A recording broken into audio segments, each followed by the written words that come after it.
नमस्कार दोस्तों, स्वागत करता हूं आपके अपने YouTube channel the Vinay Kumar show में।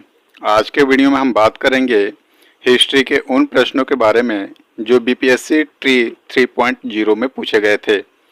ये प्रश्न किस बुक से पूछे गए थे, कौन सी क्लास से पूछे गए थे और किस लेसन से पूछे गए थे, इन सारी चीज़ों के बारे में हम डिस्कस करेंगे डिटेल में, ताकि हमें एक आंकड़ा मिल जाए आगे की परीक्षा की बेहतर तैयारी करने के लिए। तो अब बिना समय गवाए शुरू करते हैं प्रश्नों का यह सिलसिला। क्वेश्चन नंबर 1 है कि दक्षिण अफ्रीका में महात्मा गांधी किस स्थान से कार्यकर्ताओं की मार्च अर्थात यात्रा का नेतृत्व कर रहे थे। ऑप्शन है ए न्यू कैसल से डरबन तक, बी न्यू कैसल से ट्रांसवाल तक, सी डरबन से ट्रांसवाल तक, डी उपयुक्त में से एक से अधिक, ई उपयुक्त में से कोई नहीं। अब देखिए, ये जो क्वेश्चन था वो कहाँ से पूछा गया था, तो क्वेश्चन क्लास 10th के एनसीईआरटी की बुक सामाजिक विज्ञान की बुक से पूछी गई थी। यूनिट 2 और लेसन का नाम है भारत में राष्ट्रवाद। टॉपिक सत्याग्रह का विचार है। यहाँ देखिए, इस चित्र के बगल में बॉक्स में लिखा है दक्षिण अफ्रीका में भारतीय मजदूर फोकस ट्रस्ट से गुजर रहे हैं 6 नवंबर 1913। ये सबसे ऊपर ही है कि न्यू कैसल से ट्रांसवाल की ओर बढ़ रहे इस जुलूस में महात्मा गांधी मजदूरों का नेतृत्व कर रहे थे। अर्थात इस क्वेश्चन का जो आंसर होगा वो होगा न्यू कैसल से ट्रांसवाल, ऑप्शन नंबर बी। अब आइए देखते हैं क्वेश्चन नंबर 2। क्वेश्चन नंबर 2 ये है कि 1857 के विद्रोह के मध्य नाना साहेब ने अपने आप को मुगल सम्राट का क्या घोषित किया। ए पेशवा, बी वजीर, सी नाइब अर्थात उप, डी उपयुक्त में से एक से अधिक या ई उपयुक्त में से कोई नहीं। अब देखिए, ये जो क्वेश्चन है वो कहाँ से पूछा गया है, तो ये क्लास 8 से पूछा गया है। क्लास 8 के एनसीईआरटी की सामाजिक विज्ञान की बुक से पूछी गई है। ओके, तो यूनिट 5 है, लेसन का नाम है जब जनता बगावत करती है 1857 और उसके बाद। देखिए, यहाँ से मैं पढ़ना शुरू करता हूँ। स्वर्गीय पेशवा बाजीराव के दत्तक पुत्र नाना साहेब कानपुर के पास रहते थे। उन्होंने सेना इकट्ठा की और ब्रिटिश सैनिकों को शहर से खदेड़ दिया। उन्होंने खुद को पेशवा घोषित कर दिया।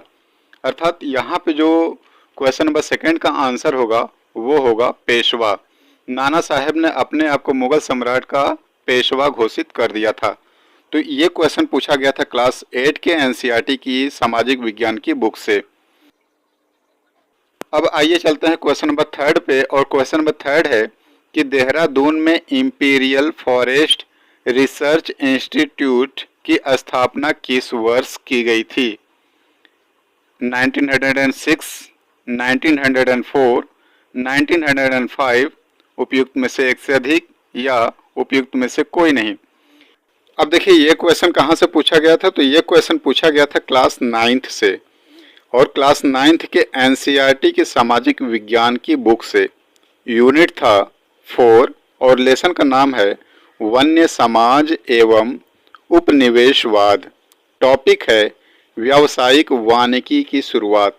देखिए, यहाँ पे स्पष्ट शब्दों में लिखा हुआ है इंपीरियल फॉरेस्ट रिसर्च इंस्टीट्यूट की स्थापना 1906 में देहरादून में हुई। अर्थात इस क्वेश्चन का जो आंसर होगा वो होगा ऑप्शन नंबर ए 1906। चौथा क्वेश्चन है कि 1859 के भारतीय उत्प्रवास अधिनियम ने निर्धारित किया था कि, अब क्या निर्धारित किया था, तो ऑप्शन नंबर ए है बागान श्रमिकों को बिना अनुमति के जंगल छोड़ने की अनुमति नहीं थी, बी बागान श्रमिकों को शादी करने की अनुमति नहीं थी, सी बागान श्रमिकों को बिना अनुमति के चाय बागान छोड़ने की अनुमति नहीं थी, डी उपयुक्त में से एक से अधिक, ई उपयुक्त में से कोई नहीं। अब ये जो क्वेश्चन पूछा गया था वो पूछा गया था क्लास 10th से, और क्लास 10th की एनसीईआरटी की सामाजिक विज्ञान की बुक है जिसमें लेसन है भारत में राष्ट्रवाद। जब आप भारत में राष्ट्रवाद पढ़ रहे होते हैं तो उसमें एक टॉपिक आपको मिलेगा बागानों में स्वराज, और इसमें स्पष्ट शब्दों में लिखा गया है कि 1859 के इंग्लैंड इमिग्रेशन एक्ट के तहत बागानों में काम करने वाले मजदूरों को बिना इजाज़त बागान से बाहर जाने की छूट नहीं होती थी और यह इजाज़त उन्हें विरले ही कभी मिलती थी।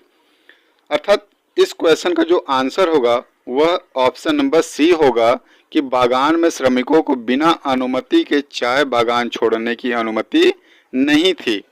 तो देखिए, आप ये जो चारों क्वेश्चन देख रहे हैं वो चारों क्वेश्चन एनसीईआरटी की बुक से ही पूछे गए हैं, क्लास 8 से, 9 से, 10 से। इस प्रकार से आप देख रहे हैं सारे क्वेश्चन बन रहे हैं। आज के वीडियो में बस इतना ही। मिलते हैं अगले वीडियो में एक नए टॉपिक के साथ। तब तक के लिए हमें इजाज़त दीजिए अपने दोस्त विनय को। नमस्कार।